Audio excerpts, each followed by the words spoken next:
Good afternoon. I now call to order the November 18th, 2025, 1 p.m. School Board Workshop. Please rise for a moment of silence, followed by the Pledge of Allegiance and the National Anthem.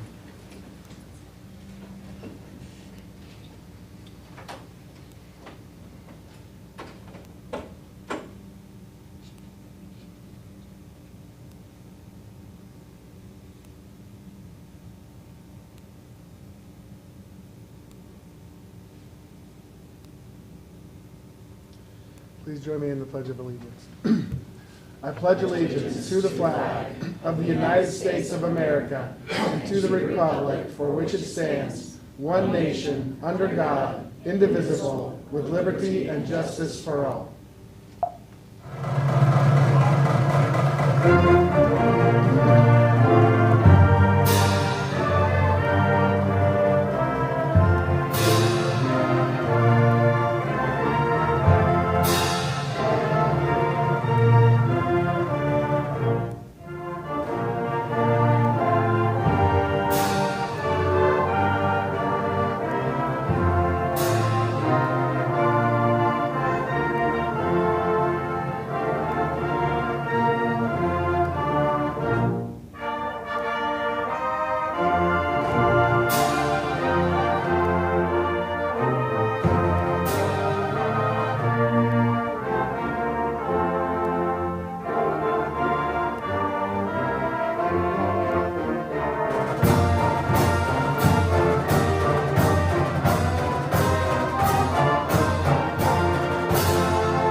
Please be seated.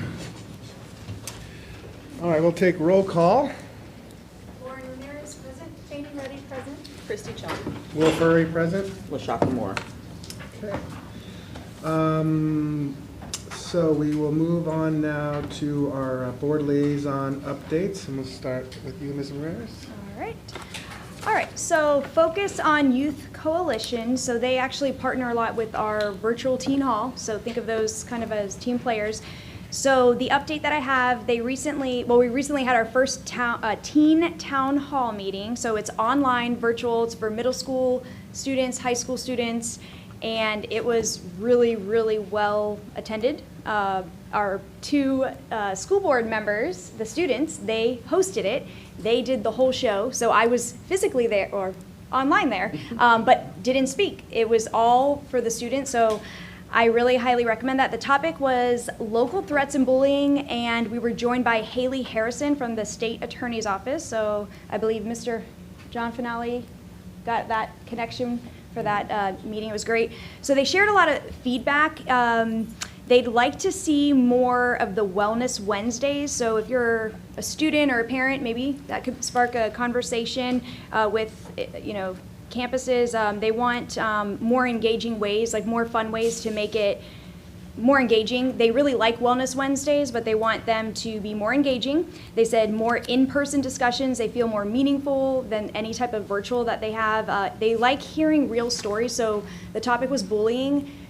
They felt, and it was a great conversation, but I know bullying has been, the topic a lot, just everywhere in this country and the world and our district, but they like hearing from real students, real stories, how they can help each other, but not just with students. Like, they want the adult presence in the room to kind of talk through it. So it was a really, really great conversation. So they emphasized the need just for more communication on Fortify Florida. So they love that we have it, but a lot of them mentioned that they would love for students to know more about it, like more accessibility, easier access. So it was really good to hear because, overall it was a really great productive session, and they have an event coming up November 22nd at Buddy Taylor Middle School. So Matanzas High School, their enrollment now has reached 2,075 students, so that has exceeded the projected number. So they're growing, so the Pirates are growing. The school recently completed its instructional review with the new review scheduled for November 4th, which was obviously recent past. Matanzas celebrated Hispanic Heritage Month. They had a lot of participation with students, a lot of campuses, at campus activity. They appreciated their Custodial Appreciation Day, CTE ribbon cutting, Apple Tour with over 30 visitors, Homecoming Week. They had a great success. The school has added 2 new positions, so ESOL, IR, and ELA teacher. So this will support the class size relief. So they increased students, so because of that, they were able to add on additional staff, which is great. Traffic flow improvements continue to be refined, and the parents, they're sharing very positive feedback. So anyone listening, any feedback is great. Positive is awesome, but if it's not positive, let the campus know. So they have a principal, Mr. Rinaldi, so he will definitely listen to you. And we had the recent ACE parent meeting and new ACE counselor. So overall, they're doing great. Belterre, great with their spirit sales. They have an online school store, so we heard that Bunnell has an in-person school store, which is really, really great. So Belterre has an online one. It's continuing to grow. They now have their golf cart ready, and the school is running a coin war fundraiser through November 21st to let the students name it. So they're bringing their pennies, nickels, dimes, all that. 5th grade dance, they raised over $4,000, and that's in profit, so that all goes back to the school. The carnival was last week. They had a dunk tank, so Mr. Ruddy was in there. I ran into Miss Ruddy. The line for the cotton candy was longer than the dunk tank. So Miss Ruddy actually did all the cotton candy, giving that out, so that was pretty funny. It was a great success. Lots of families showed up, and they have more things coming up in February. I'll talk about that at our next one. Florida School Board Association, they are preparing for the annual joint conference the week of December, the first week of December, so I think all of us are aware of that.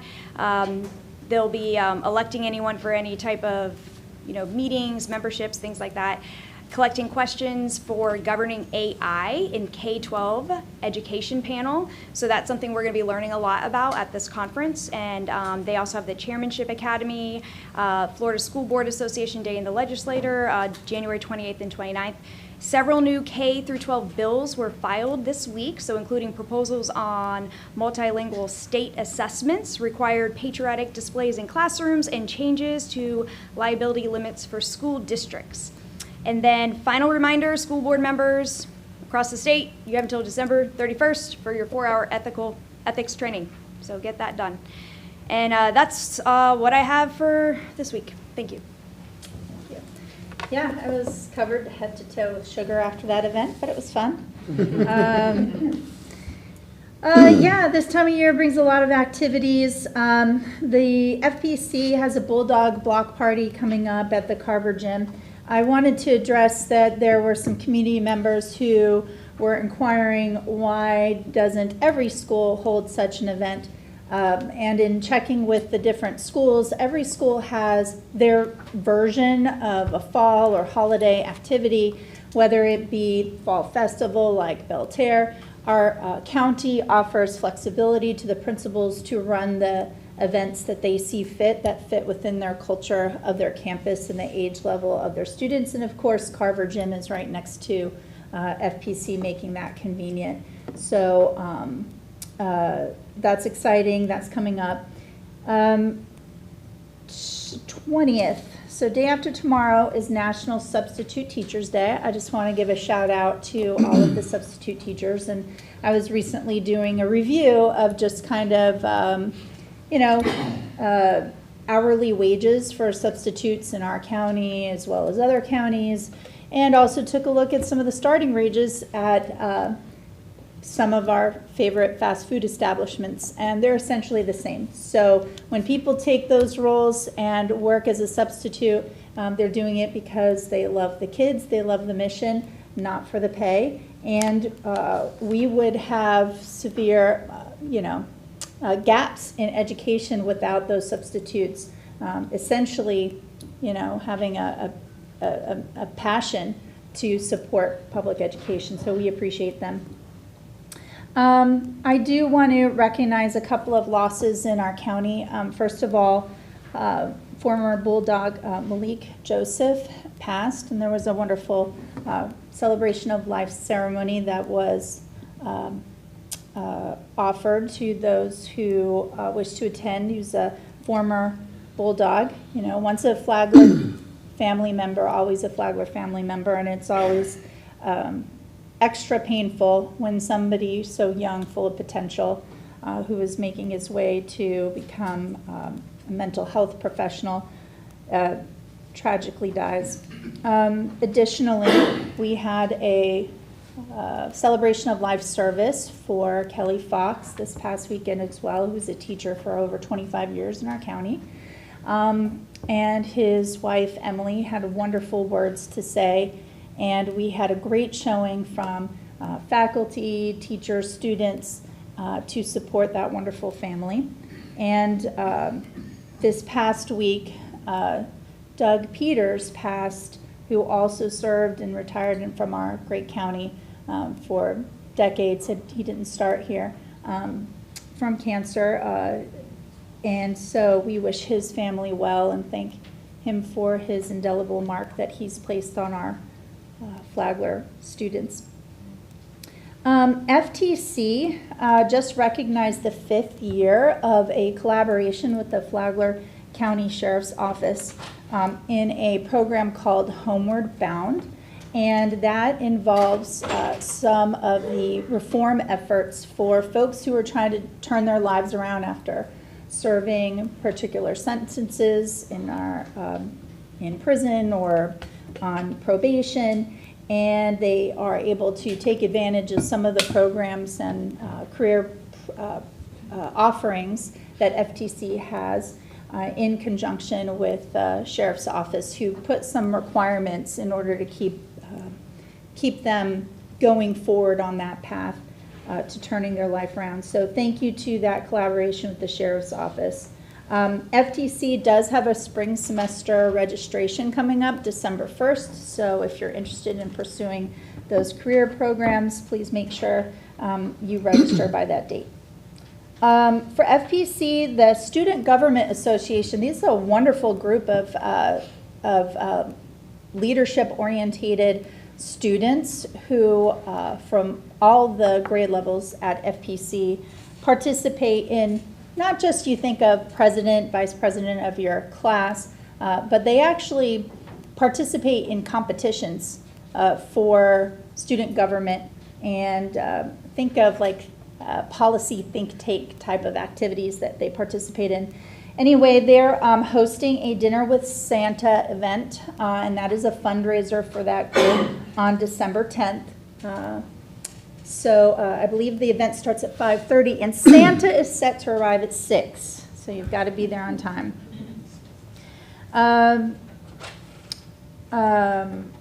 Applications for FPC in Matanzas High School. There's a 9/11 tribute scholarship that has been formed with some of our local businesses under the Flagler Ed Foundation, where they're offering scholarships for those pursuing EMT and paramedic studies. So take a look at that. That's a wonderful new, I believe it's new. I haven't heard of that before. So that's exciting, and definitely those, you don't want to have to see an EMT or a nurse, but when you do, you hope that they're well prepared, and I'm really excited we're offering those career pathway supports. So football season, has come to a close, and basketball season is kicked off. There's a basketball game at FPC, I believe, tomorrow night. I also want to thank the FPC and Matanzas bands. They put on their final symphonic show. So in addition to all the wonderful music you hear at a football game, many of those students took additional time to learn one or more pieces of repertoire to perform in solo or small groups, and it was really wonderful. I was a little bit disappointed in that the number of students in the band, there were fewer parents in that audience than there are students in the band. So, when somebody is going to put that amount of time and needs to know if maybe live performance is a career that they want to pursue, they need to have an audience.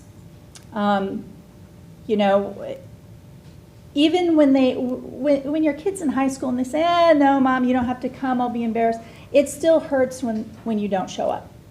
Show up, right?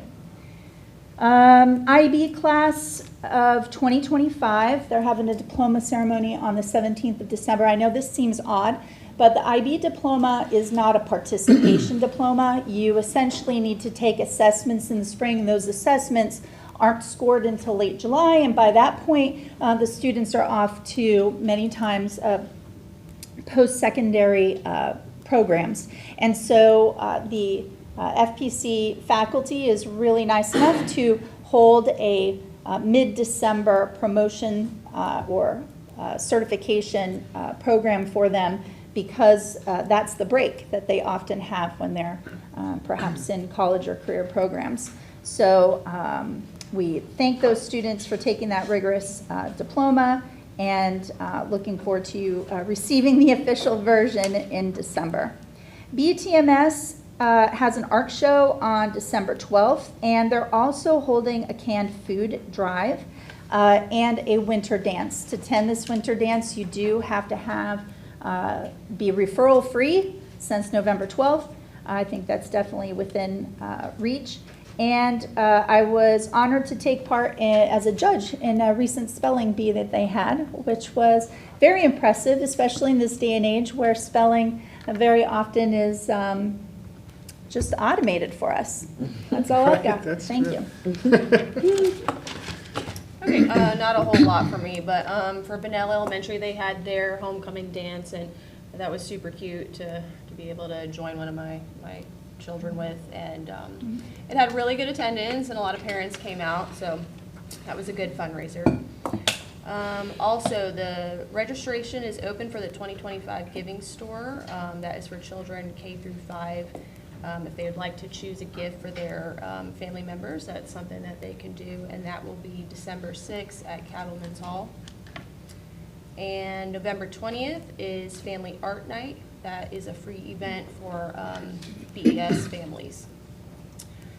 For Student Health Advisory, the next meeting, I believe, is January 27th. And yeah, that's really all the updates I have. Thank you. Well, I'd like to start off by just thanking the entire community, including Flagler Schools and all the stakeholders, for participating in the Veterans Day Parade. It was an outstanding turnout, and it was a freezing cold morning. Fortunately, the sun came out and helped out with that, but that didn't stop a lot of local patriots to come out and line the streets. And we had our bands, we had our JROTCs, we had our schools, of course the district, and a lot of people have said, wow, you know, Flagler Schools was really visible in that parade, along with others as well. So a great day had by all to honor our veterans. And we had the Grand Marshal. Pardon me? The Grand Marshal, none other than that's Dave right. Freeman. Oh, yes, you know Yeah. what? Thank you for, yes, thank you, Mr. Freeman, and thank you for your service, sir, as well. Yes, and it was an honor to really hear your story and share your story that day, too, so thank you for that. And also, the Ed Foundation, they had put on the career fair, and that was a real big success, a great opportunity for our students to explore different career opportunities. It had everything under the sun, from colleges, from career and technical opportunities, military service, municipal service, with the Parks and Rec there and the fire department. So it really gave an opportunity to get a real well-rounded understanding of opportunities that are here right in our town for them after they graduate. Also the Ed Foundation hosted the 15th annual Josh Cruz fundraising event, and it was a success, and they raised good amount of funds to go toward the Josh Cruz Writing Project, and that is continuing on. And it was Once Upon a Quill, a fairy tale land. And if you want to see some really neat costumes, go on the Facebook page of the Ed Foundation. You'll see a lot of the people you recognize dressed up in some very creative costumes there. The chamber is also having a business after hours event November 19th at the Palm Coast Lanes from 4 to 5:30, and they'll also be hosting a holiday party in December on the 11th from 4 to 7, and that's going to be at the Flagler Broadcasting Studio here in Bunnell. Old Kings, they are looking for volunteers for their Polar Express room. This brings back a lot of great memories for me. Both of my kids went through kindergarten to 5th grade there, and I remember my wife was involved in that, and it's a magical experience for those kids to go into that. So if you're able to volunteer some time, they could use some help setting up that room for the kids. And that's all I have for today's updates. So we will move on with the agenda here. And do we have any changes to the agenda today, Superintendent Moore? No changes. I do want to bring to your attention that we did have a fleet comparison that was originally on that we pulled, that will come back to you for December to give them an opportunity to be present as well for that comparison. Okay. Sorry, what was that for? A For fleet, Okay. for fleet, the health trust. Okay, gotcha. All right. Okay, so I'd like a motion to adopt today's agenda. Move approval. I have a motion by Ms. Chong, Second? second by Ms. Ruddy. All in favor? Aye. Aye. Opposed? Hearing none, we will move forward with this agenda. We have public comments up next. Do we have anybody signed up for comments? Okay. Then we will close public comment, and we will move on to our first agenda item, 6.01, gifted services and screening. That's going to be Dr. Holliday. And Ms. O'Brien, welcome. Good afternoon, Board. We came before you spring of 2025 to provide an update on our gifted services. And since then, we've assembled a gifted task force, including district school members and staff members, to review our data and refine the identification, screening, and implementation practices. Your first slide outlines what our current practices are to the left, which is basically our teachers or parents request that their children be considered. We do a checklist. If the score falls within a specific range, evaluation is requested, and that is consent for evaluation by a school psychologist that's done to determine the student's IQ score. From there, the team reconvenes, the IEP team, or the EP team, convenes and determines whether or not the student meets eligibility. The process wouldn't change that much, other than the addition of a screener. And the screener process would include a parent or teacher could still do a request, but we would take the initiative to look at our PM1 and our PM2 data for our second graders, determine that 95th percentile of students who are falling above grade level, and start the process with them. We would let the parents know that we were going to do a standardized screening tool, and then based on that tool and the results of that tool, we would then move to consent for evaluation just like we did otherwise. I do want to share with you that right now, at this point in time, if we were to implement a screener, we do have 290 students that we would identify as potentially moving forward with a screener. 290? 90, that's correct, that are today. Now, keep in mind that is PM1, that doesn't include PM2. So after PM2, that number might shift a little, but we found that to be something that was worth looking into. If we were to implement the screener, how many additional students would we potentially capture? And that would be 2nd to 5th grade, just to expand on that. Second to to 5th fifth graders. grade. So moving forward, it would be a practice in 2nd grade. But if we looked at how many students will we have in that 95th percentile or above, it's 290 in 2nd through 5th grade right now, because we would capture those that perhaps were not previously captured. Okay, so this task force took the initiative to look at a few different screeners And Mr. Reynolds spent a pretty good bit of time looking into the two on this particular slide. The NNAT, or Naglieri Nonverbal Ability Test, is one that we reviewed, and the cost for it digitally would be $11,265, or the OLSAT is also similar. It's a standardized measure. For 5 years, it would cost us almost $30,000. He also took the initiative to look at what other districts were doing, and it is recommended that the NNAT is what we use.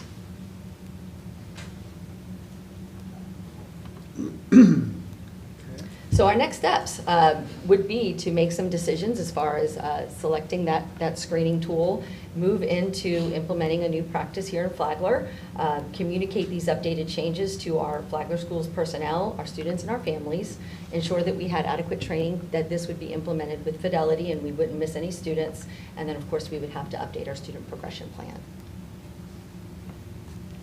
Do y'all have any questions for us? I do. Thank you for taking the time to analyze this, and from my understanding, you guys really did just kind of a 360 feedback cycle to try to come up with a program that wasn't going to be kind of a knee-jerk reaction. So I appreciate the time. So first, I think I want to ask, why second grade as the year to evaluate? Some of my understanding regarding brain development is once a child is about 9, that kind of locks in their cognitive capacity, not their ability to learn, but let's say, you know, you've expanded their potential IQ as far as you can go. And so if you don't challenge them before that age level, that kind of hinders that cognitive growth later on. I don't know if there's new research since, you know, out there, but I'm wondering why the second grade and not earlier. Second grade is the standard practice when we look at other districts that are doing universal screener. If anyone has a more detailed developmental answer for you, I don't have that right now, but Yeah, second grade. that's yeah. the standard grade that it's. that 9 it is 4th provided. grade. Is that, were you saying 9, thinking it was 2nd grade? So when you're, I think, what was it, second grade, you're like 8 to 9? I have 2 Seven. 9-year-olds that are 7? 4th Yeah. graders. Mhm.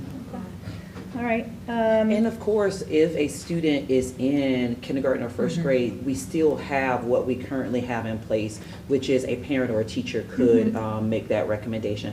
Of course, we would continue to look at the data for those students as well, but we know in grade 2 will be the grade that we would be looking at, you know, identification by the district. Okay.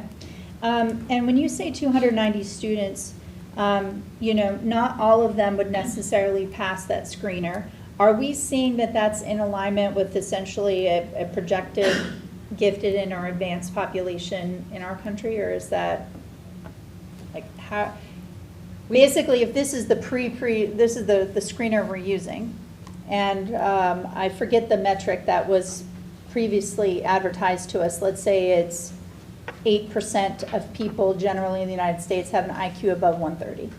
Does 290 represent generally that 8% of that population that was tested in that PM? I think we're too early to say. With the 290 is exactly what we have right now. So if Students we, at the 95th percentile. At the 95th So what's the percentile. denominator then?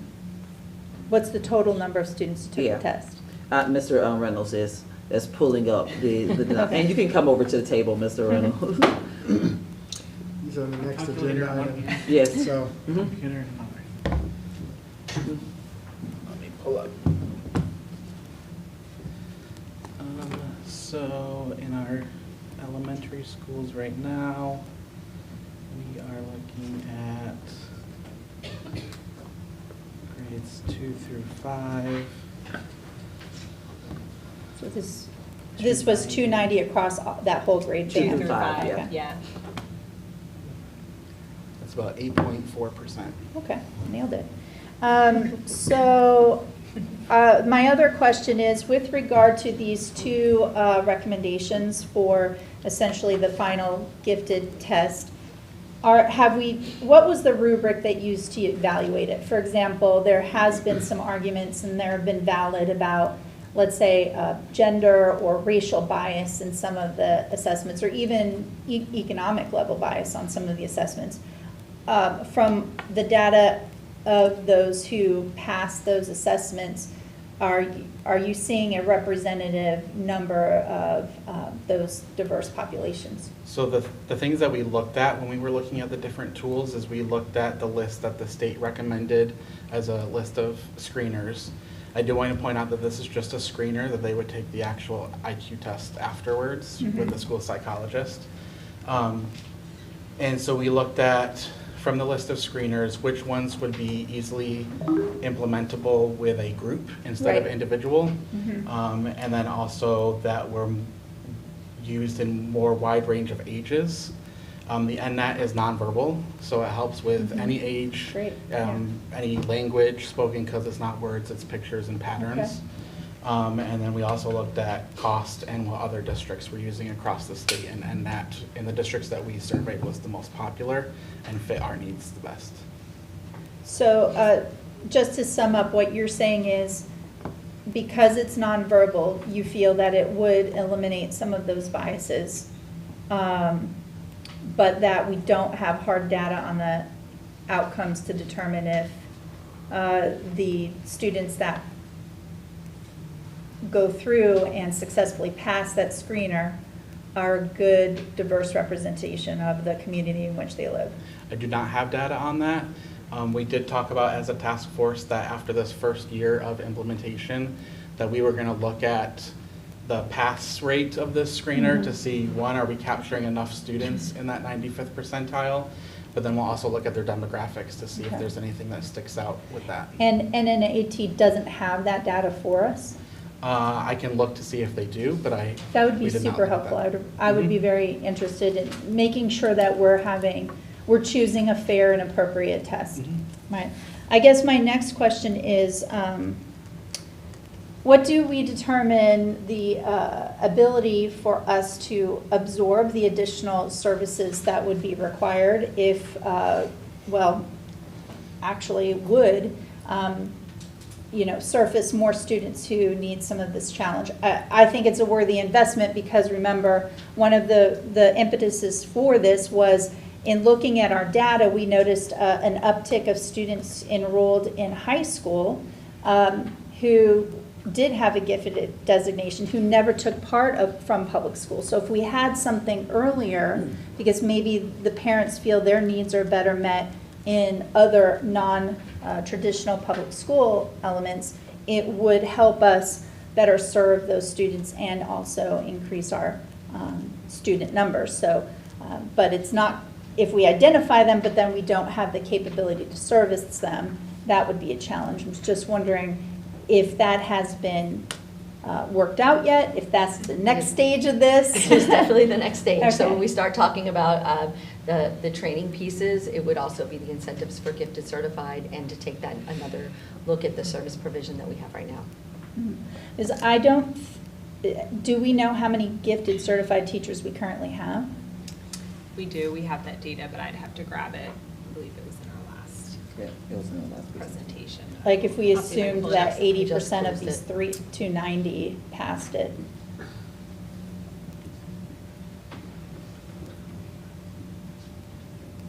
I remember last time you said at that time, we had enough gifted certified instructors at that time. I don't We can remember. go back and pull that if it can't be Back to you. quickly pulled. I put up our old presentation. Yeah, if you need to get that back to us, I don't want to put I know it's hard to look for things when you're under pressure. It never comes up, right? But I think that I would be curious, Ms. Moore, on what the impact would be to us in terms of cost-wise. Do we project that it would balance with the number of students we may be able to retain and attract? Yeah, I think right now, the focus is getting, of course, additional individuals indoors, which been really pushing for reading and ESOL and all of ESOL, those, yeah. right? So we want to make sure that we're still doing that for gifted. And then once we start rolling with this, we will have to come together with the board to make a decision around what will these service models look like for us going forward. Will we keep with the model that we currently have? Will we go back to the model that we've had before, where we've had a location for our elementary students where they will be serviced, which in the past that's been Bunnell Elementary School. So we'll have to make some of those decisions as early as going into the 26-27 school year. As of right now, I am confident that we are able to service the students that we currently have, as well as we identify additional students, because those students are serviced through a consultation model right now. We have about 75 gifted endorsed. Okay. Yeah. Thank you for finding that. Yep. I had a similar question, kind of along those lines. Like, if we do have gifted students, is it just that they would be in a different class, or would they test out of certain things and they wouldn't have to take certain courses? So like, what does that look like? So all of the those are options for students. So students, right now we don't offer a separate class in elementary. However, we could change our course offerings to offer an advanced class. We could absolutely put them into a separate class where all of the students in there are either gifted or high achieving. Students are able to accelerate past a grade level. They don't have to be gifted to do that. We do offer that right now. So if a student is in kindergarten and they're gifted, and maybe that student will be accelerated to first grade. So all of those are options for those individuals. And sometimes it's just consultation services with Yeah. that gifted endorsed teacher. And then as they progress through secondary, we tend to have more options as far as the rigor of the coursework we can offer them. Like they might Different enroll in course IB options, or yeah. AP, right? So there's, I would say, more options as they matriculate. Yeah, because, and fourth grade, you got fourth grade math, and we definitely can offer an advanced version, of that. However, when you get to secondary, you have different levels of math or science or whatever it is that the students need. So as of right now, this information for you is for information. This will come back before you in the form of a PO in order to purchase the assessment the screener, that we're going to utilize, and that'll come before you in the financials. So this whole process is right now for informational. Once we get the PO submitted, that'll come back before you with the financials and an opportunity for you to have any additional dialogue on So that. that's $11,300 per year, or for the total 5 years? It's over 5 years. It's the 5 years. I mean, that's great. Yeah. You're talking about $1 a kid. Right. Yeah. And I had a couple questions. So with your question, Ms. Chong, I know some districts, they actually have a separate school, like campus, like you mentioned, like Bunnell, so they would bus them over, and I guess that would tell how we would do that. And we've done that before here, and that will be a decision that we'll have to make going forward. Yeah, I So- would like to definitely hear from students and families. I've had some personal experience with some of that. There's pros and cons to all of it. Absolutely. So I think that it would behoove us to engage some of the public who would be affected to see which model they might prefer. For the testing, so you mentioned FAST, so second grade, they take the STAR test, so would we be utilizing the STAR information and then FAST for third and fourth and fifth? Although 'Cause I know technically it's- it's the STAR test, it's still called the FAST. Okay.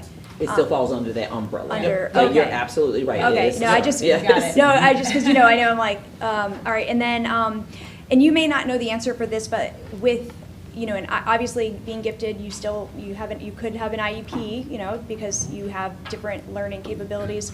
So with that, in that IEP team, so would it be similar? So if we have a student that's gifted, they have their IEP meetings, it's the similar setup as whether they're considered gifted and not. I guess my question and challenge, and maybe this is for the future, but do we feel that we'll be able to set up those IEP meetings in a sufficient amount of time, like if we're going to increase more? Just because, now it is challenging to get that. If a teacher, parents usually want the teacher at the IEP meeting. When the teacher cannot attend for whatever reason, they have a doctor's appointment, whatever it may be, the meeting needs to be changed. And sometimes that pushes it 2 months later or more. And that's just the reality. So I'm wondering, is there a plan or potentially like what other districts do to kind of fix that? Because I can see that becoming a real issue So I for want to make sure everybody. I'm understanding Yeah. first. Are you thinking about the eligibility process of a student who might already be identified as a student with a disability, and now we're doing a gifted procedure? No, she's talking No, about when we gifted bring in on general. students with gifted. So if you could answer, what type of plan do they have? What are our requirements for how often we need to meet with them to review that plan and update? And she's asking, do we have the capacity to do that in a timely manner?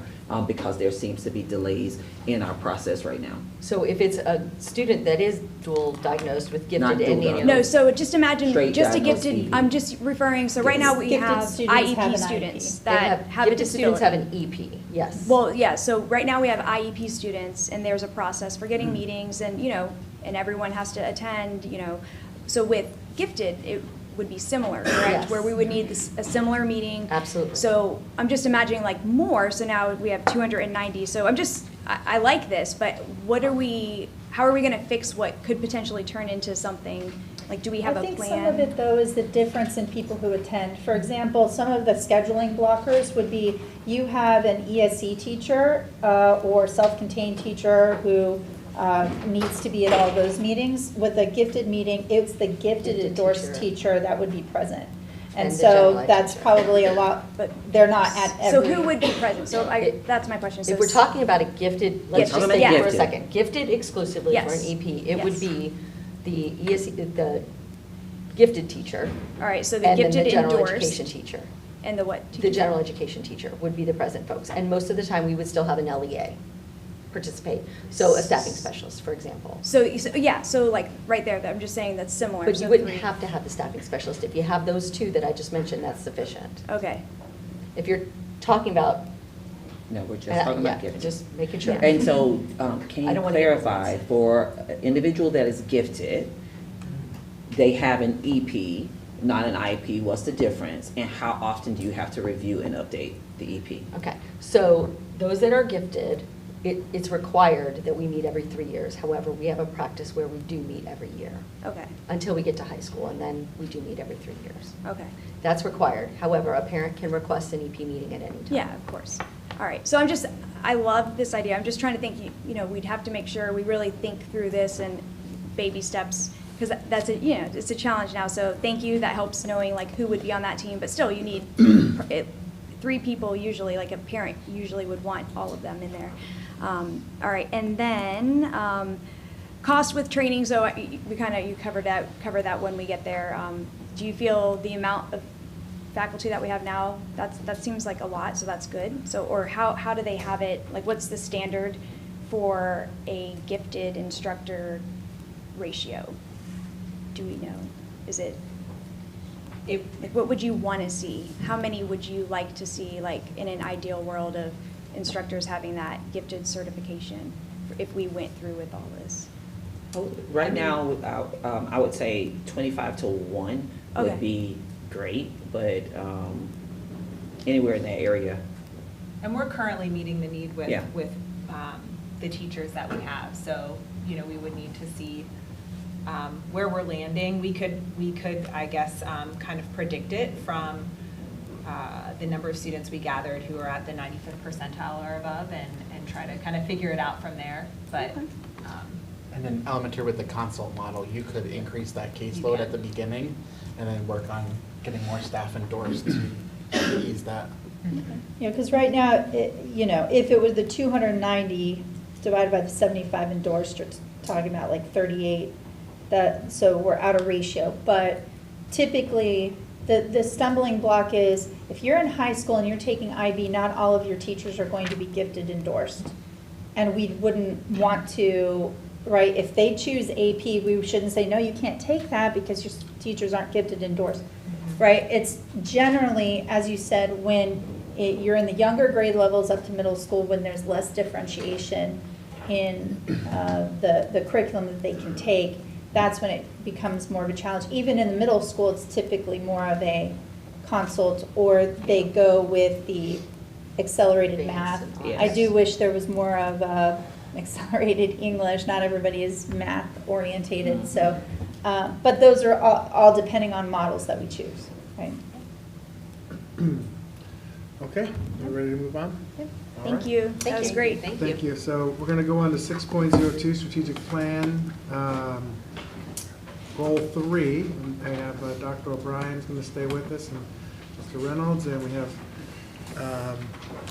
looks like Mr. Olet. And as they're coming, I do want to acknowledge Miss Alicia Ali as well as Miss Natalie Muldoon, who came before you originally at a part of the gifted team, and so they were here as well, and just acknowledge their work. Yes, thank you you. very much Thank for you. your work on that, and your participation. All right, welcome all. Thank you. All right, today we are doing a spotlight on Goal 3, which is resiliency and well-being, and that goal is to provide a structured framework for improving resiliency and well-being throughout our school community and district. Why do we have this goal? It's really aligned with our guiding principles of children first and commitment to individual needs. And it includes that strategic focus on resiliency and well-being for our staff and students so that we can get closer to meeting our vision and mission. We do have 2 outcome goal areas, so our 2 objectives within this goal.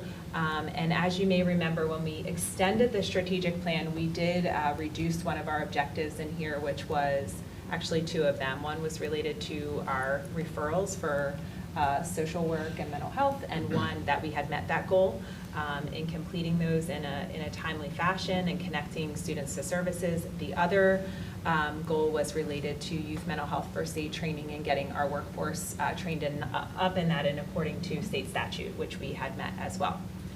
So we have shifted to these 2 outcome goal areas.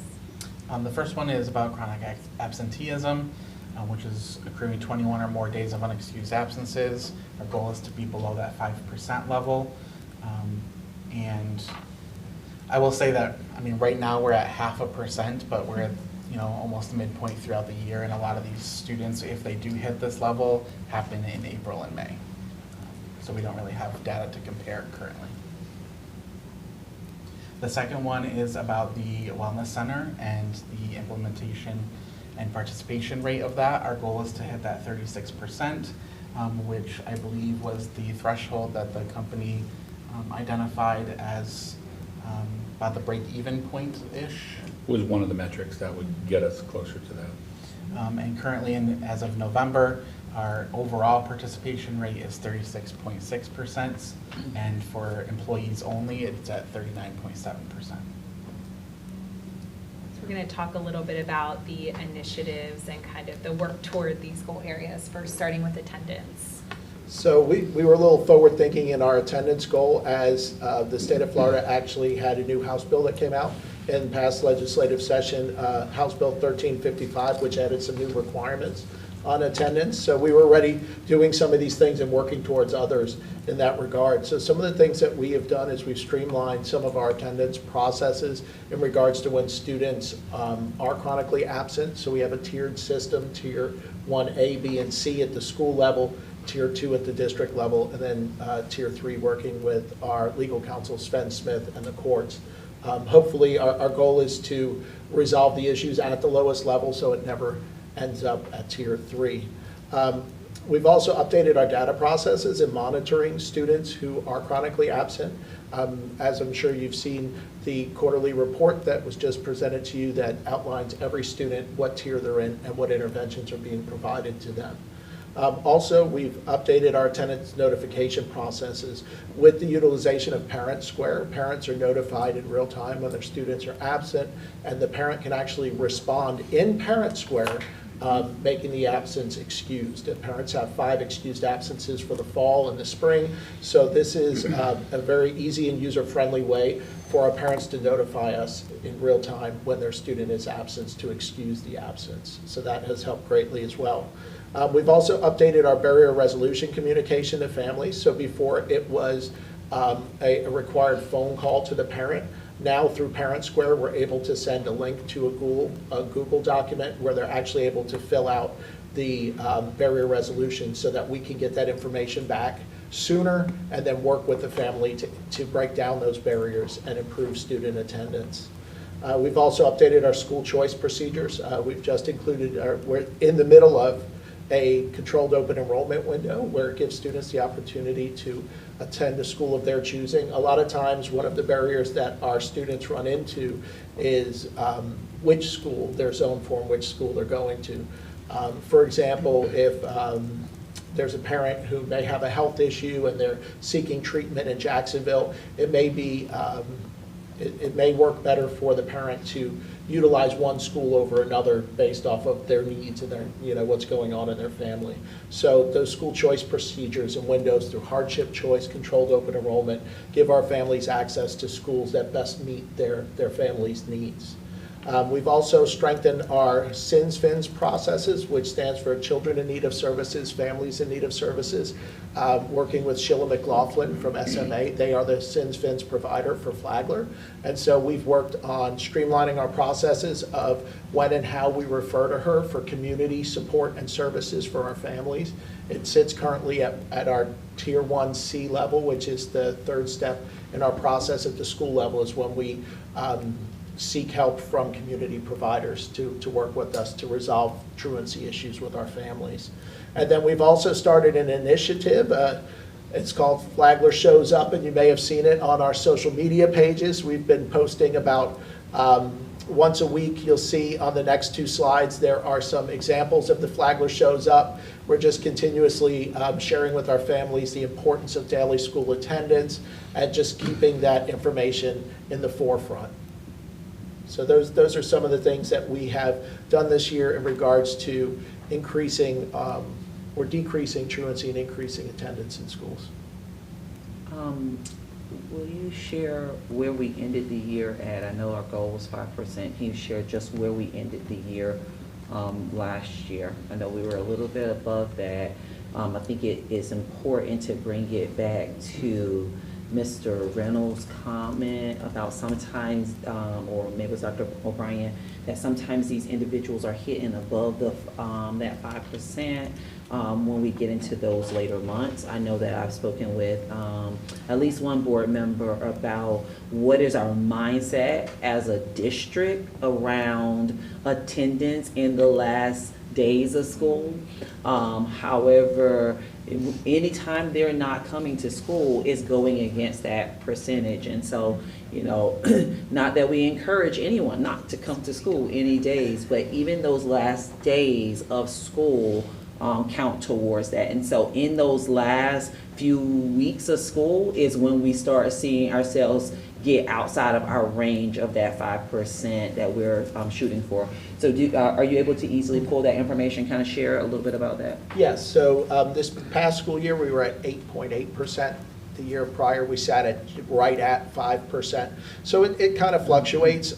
During the years that we had COVID, that number had spiked up close to 10%. So we've kind of been able to rebound from it. We've seen it come up a little bit, but we're hoping with the intentionality of the things that we're doing this year, we're going to see that number continue to fall below that 5%. And even at 8%, that we are in a better place than many of the districts across the state, because I want to say the average for the state is like 14 or something like that.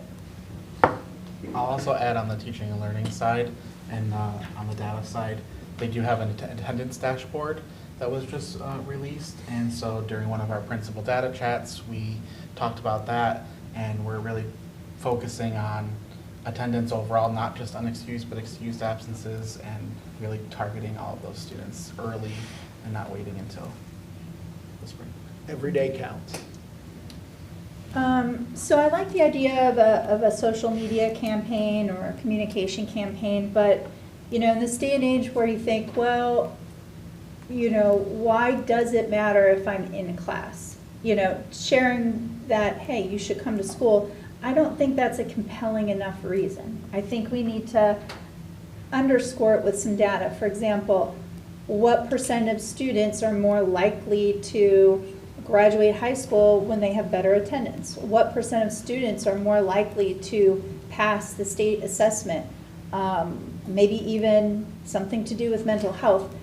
You know, these are more like coaching, like, come on, we can do it. Whereas, is that a compelling reason for a parent to have the argument with their teenager that doesn't want to go out the bus stop at 6:30 in the morning, right?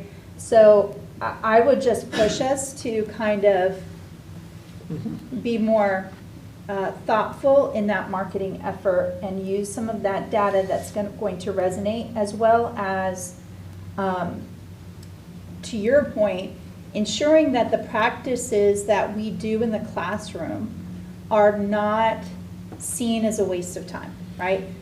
We do have teachers where, yeah, I get it. It's easy to say, I need you to study, and I know you're not going to study at home, so you need to study here. However, there are engaging ways to facilitate study without just saying, sit there and take notes, whatever it may be.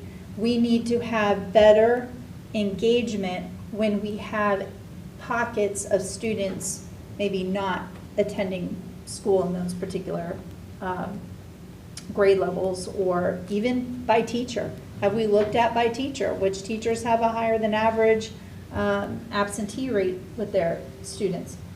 The other question I have is, you mentioned that you have a barrier to entry form, so I'm assuming what you mean by that is when parents are having difficulty bringing their child to school, maybe they lack transportation, something of that nature. Maybe they're afraid to put their student in the bus. There's somebody that's crazy hanging out at the bus stop.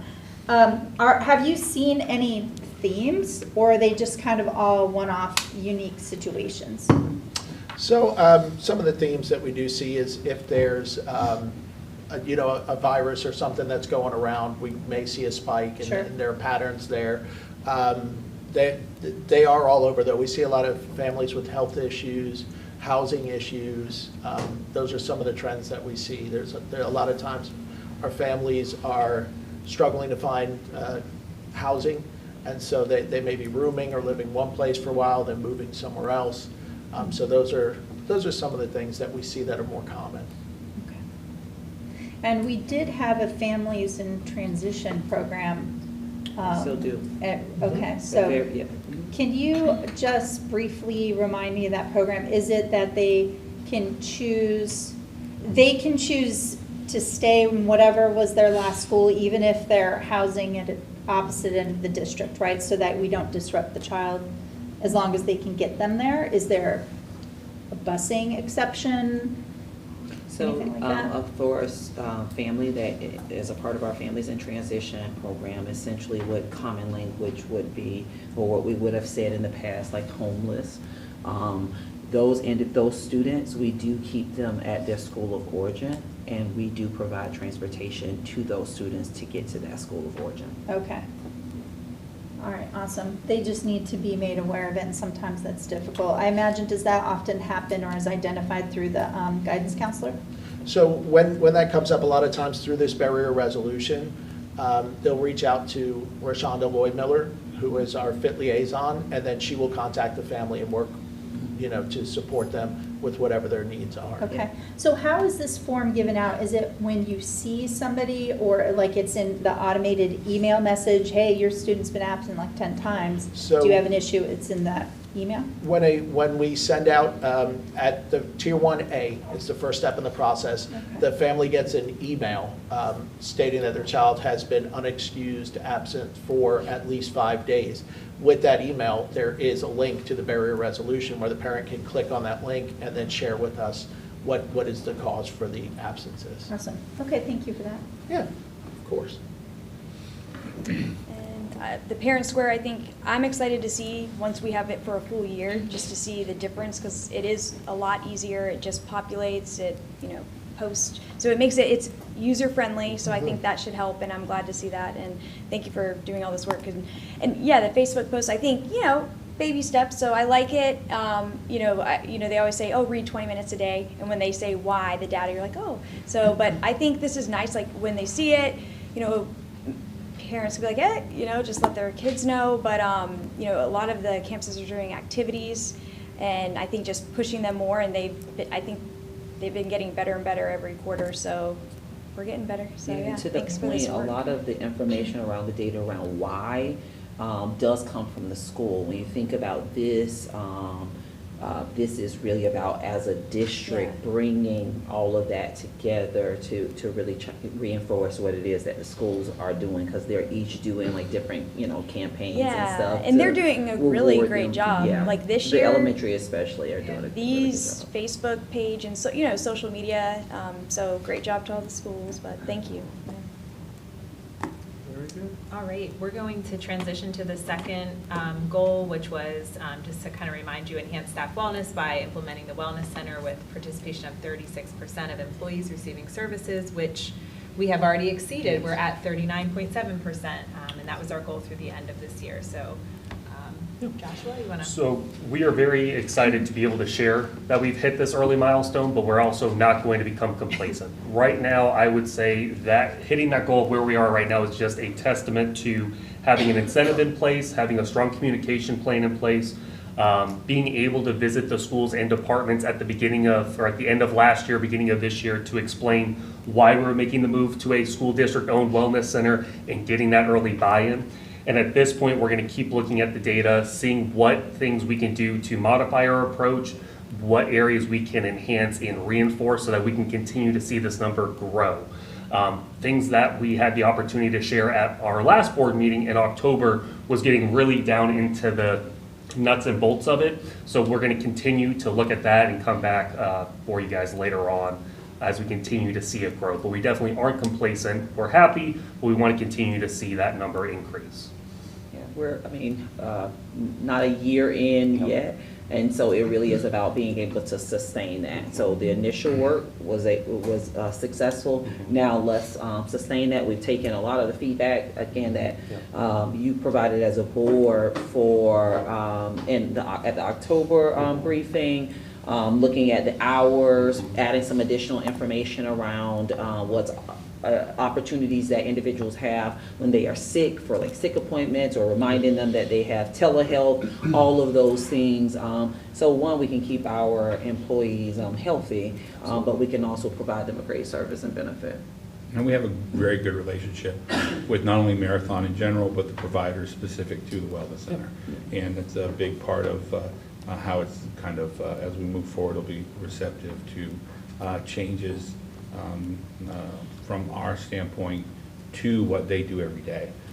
So I think that's a positive piece as well, because the Wellness Center is only going to be as good as, the folks that are meeting with our staff every day. Absolutely. Nice work. Yes. Any questions? That's very encouraging. Any other questions, board? Okay, thank you all. All right, so that moves us on to 8.01, Quarterly Compliance Report with Mr. Basudet.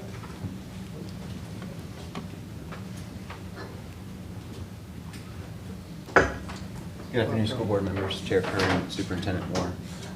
Just as a reminder, each quarter, the district safety coordinator is responsible for presenting to the board any deficiencies found in relation to our security inspections done by the state. During the first quarter, the Office of Safe Schools came and visited 2 of our schools, and there was no deficiencies found at either school. Awesome. And this was the same report where the last time I think there were 8, so it's a big improvement? No, there wasn't 8. There was, last year we had 3 total throughout the school year. Okay, maybe it was a percentage thing, but yeah, that's great. Yeah. Great improvement, thank you. That was an easy update. Thank you. Thank you. Keep on keeping on, right? All right, and then we have 10.01, Technical Correction of Policy 0169.1. Mr. Smith, welcome. Good afternoon, board.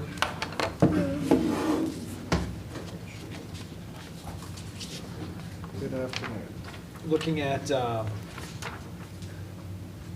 requirements when providing public input, there was a slight modification to letter C, and this was a policy that was previously approved by the board, but we noticed this small change. that we Wayward needed. article. Yeah. Yes. Okay, just to clarify. Yes, sir. Change, all right. Seems pretty straightforward, right? Okay, great, thank you very much. Thank you. This technical correction will go out for, does this one have to go out for advertisement, or is it a technical correction, so it's okay to go right in? Okay. And that's with our policy 131.1 specifically addresses technical corrections. Who knows that right off the top of your head? Yes, which is why we went in this direction. So this technical correction will not, it's just in effect. Thank you. Very good, thanks for that clarification. All right, well, that leaves us now to public comment. Is there anybody signed up for public comment? We don't have anyone signed up. Okay, so then we will close public comment and move on to board member requests. Are there any board member requests today? I have one. More of a share and something for the district to look into. So I know a couple meetings ago, we talked about the cost of GLP-1s, and some new information has come out for Wegovy and Ozempic. The new cash prices now are $200 for the first 2 months, and then $350 after that, and that's the cash price. So I'm curious, are they going to lower the prices for the insurance companies as well, or how will that change? Oh, man, Mr. Walker just left out. He would have loved the opportunity to have this conversation. Mr. Walker spoke at length with us about this today, actually, because we had just had a meeting with Marathon about this, and that is one of the Brown and Brown. Brown and Brown. Yes, my bad. It was a Brown and Brown discussion, and because that is one of the current highest cost drivers where we are in the pharmaceutical end. And there are some ways that they're looking at lowering the cost to kind of allow our folks to possibly do it through that outside vendor kind of thing, instead of strictly through the prescription in-house pharmacy range. So like kind of a Good RX type of thing? Good where RX, they could- or sometimes you see the commercials now where I can get, this prescription online, I apply for it, and I see it. So there are some things in the works with that that we'll be bringing forward first to the insurance committee in the very near future, and then the next time we come to you to have more discussions about our current state of our healthcare, And then we'll what- have that discussion. But it's so funny that you brought that up, because The word is spreading. that was exactly the meeting that Joshua had today. Yeah, and I don't want to eliminate it for, people with type 2 diabetes. I want them to be able to get that, but I also don't want us to pay more than we have to. Yes, because the spend on that, I was astounded to really have that discussion on the spend. Yeah, and So there's there's an another- opportunity to lower it almost 200,000. Yeah, and there's an opportunity, I guess, right now, through the FDA, there, maybe in January or so, there will be appeal form instead of just the injectable. And so Brown and Brown has been providing those updates to us, and they are going to draft some options to the insurance committee. Again, not to eliminate this as a benefit to our staff, but what are some options that we could have that are available that will allow for the district continue to provide this as an option, but that we can also be fiscally responsible in the options that we offer as well. Because I think our cost right now for GLP-1 is like almost $800,000. Now, is it when they go through our insurance, and you know how you typically have this prescription, even though it costs $50, I pay $5, even though it doesn't go towards your deductible. Do you know what the average cost is for GLP-1s? Like if they went through a Good RX type of program, or this kind of program where they go outside of our insurance for it with the $200, is that comparable to what they would be paying under the insurance plan? And we can bring it back, because we'll bring some additional information back. Let us get before the insurance committee so we can keep our regular order. I'll get before the insurance committee with some options. We'll bring that information back to you as to what the cost is. Because I think it'll also come with overall changes for where we are with our PBM. Yeah. So I think that'll be a good time to kind of put it And all I think together. it's gonna be a huge conversation as well during like. Because that's bargaining become a and huge spend, not just this, but in general, our PBM, our pharmaceuticals are the big cost driver as far as increasing. Sure. A lot of people don't cover it, a lot of insurance companies, and we do right now, which is great, but. Yeah. And the other thing was also having a discussion with the insurance committee regarding what our current requirements are to trigger that coverage, and what is the industry standard, because we might be moving to an industry standard, but there's more to come. Like I said, we're kind of getting ahead of some of the different Right, things, let's get but all it's of very that, apropos. Bring it back on another Yep. agenda. Okay. Any other board member requests? I was wondering if in anticipation of some of our enhanced security measures, which we won't name specifically here, if we needed to review some policies in order to make those security processes more efficient if and when they should come to fruition. Is that something that we do in a public meeting? Is that something that would be required in a private meeting first, executive, and then the policies that we develop are then presented? Because those have to be public. I guess that's a Mr. Delaney question. Sure, I mean, anytime we would be engaging in rulemaking, we do that in public, but our policies in relation to safety and security tend to be very kind of broad-based and not into the specific strategy. Right, so the reason I ask is because, let's say we're discussing what a policy might be related to the facilitation of a enhanced security measure.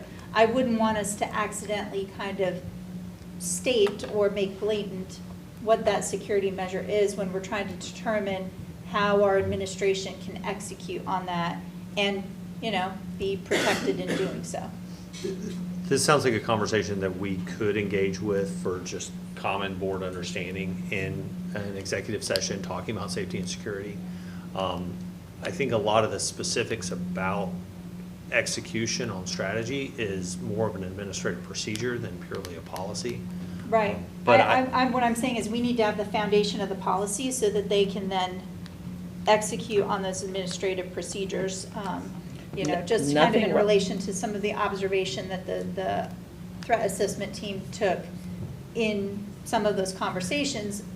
In reviewing our policies, I think we need to fortify them with regard to allowing the ability to. So none of the, based on anything that was discussed in a private meeting regarding safety, would require us to change any of our policies. If you as a board or any board member have any policies that are in question about our ability to move forward with anything related to safety, then if you could bring it to my attention, please. But as of right now, there is nothing within our board policies that I am aware of that will prevent us from being able to make any of the safety enhancements that we are considering at a time. So for example, if there were, you feel that our policies related to the ability to go through items, of a visitor or a student, that's already facilitated in our policies, you feel? Yeah. Okay. I'll take a look and see if there's anything else that stands out. Yep. And I will look again as well. And state statute Yeah, covers a lot of yes, this too, yes, which, yes. which we don't have to adopt policies. Yes. Okay. We were saying yes to state statute also governs a lot of those things. All right, then we will close board member requests and move on to closing comments. Ms. Ramirez, do you have anything to close? Yeah, just two things. So it's not necessarily a request because it's not something we'd vote on, but I did want to just talk about the Fortify Florida and the gym membership discount opportunities that our employees may have. So I did want to just, make sure that we, like maybe as a district, we just talk more about Fortify Florida campuses, like, how students can use it, how parents can use it, and then anyone that's listening, parents, go ahead and look it up if you haven't heard of it. It could be something you may find useful if you need to use it. And then health and wellness, so. May I ask the chair a question? Just because it is related to safety, Mr. Bosterdad is here, are we able to just bring him up quickly to explain what Fortify Florida is and address those things for the sake of time? Sure, we have a light schedule today, so we can take a little extra time for that. And I wanted to bring it up just because it was such a hot topic on the virtual teen hall, so I want to try to. And we can Surprising, because wasn't there a required, there was a required student and teacher training at the beginning of the school year that they took? Yes, there is. So Fortify Florida is an anonymous reporting platform that allows anybody to go in and make reports. The unique thing about Fortify Florida compared to some of the other reporting systems, it goes to school officials as well as law enforcement at the same time. So essentially somebody's monitoring 24/7. What we do is, and Ms. Ruddy's spot on, it is required that all of our parents and students are provided training with how to access Fortify Florida at the beginning of each school year. And then also on our website, we have additional information for parents to go and review Fortify Florida, how to use it, as well as consequences if you use it inappropriately. Part of our quarterly training with students is we make sure they know Fortify Florida is embedded on all of their student-issued devices and staff-issued devices as well, so to make sure they know where to find that as well. And then it's promoted in each of our campuses on monitors, on posters and things like that. But I think it's great they're talking about it because then they know they can potentially stop something from happening. So just, little things like that. I think posting it more is great. So yeah. And we always have the ability to continue to promote it, as needed. I do see on our website that the link to Fortify Florida is all the way down at the bottom. So if there was a small, visibility improvement, we could bring it up to the top, up at the banner level. But they liked it. They thought, like, they were really talking about it and learning about more. And they're like, wow, I can't believe it does this. And, I just think it was great for teenagers, middle school and high school level. So just wanted to make sure, whoever's listening, parents and students, just Fortify Florida and look into it if you need it. Hopefully not. But It's a great tool. yeah. So I'm glad Thank you have for it. allowing us to be able to Yeah, provide thank that. Thank you. Yeah, and then just one more, just for closing comment, I really love what we've been doing with the Wellness Center. I can't wait to see the data. Like, it looks great so far, and I'm excited that our provider is so well liked. It sounds like she's doing a fantastic job, and she loves what she's doing, so I think that just helps people more to go and get healthy. And then, just the gym membership discount opportunities, if you're someone that has our insurance, just make sure you read those emails and, take advantage if you can, because that could help in the future. But thank you, and I'll see you guys tonight at the meeting. I'll save my comments for the meeting this evening. Just Veterans Day, again, that was also such a great turnout and great to see the community participating in that. Just a great chance to honor our veterans, so I'm glad that Flagler Schools could be a part of that. And we'll see you tonight. All right. Lieutenant Moore? Guess what tomorrow is? The 70th day of school. Right. So, dust off your 70s attire. Tomorrow is the 70th day of No school. bottoms and disco And balls. because tomorrow's the 70th day of school, I'm sure you all know what today is. The 69th day of school. All right? And it's a great day. So we cannot wait to see you guys this evening. All right. Thank you. This meeting is adjourned.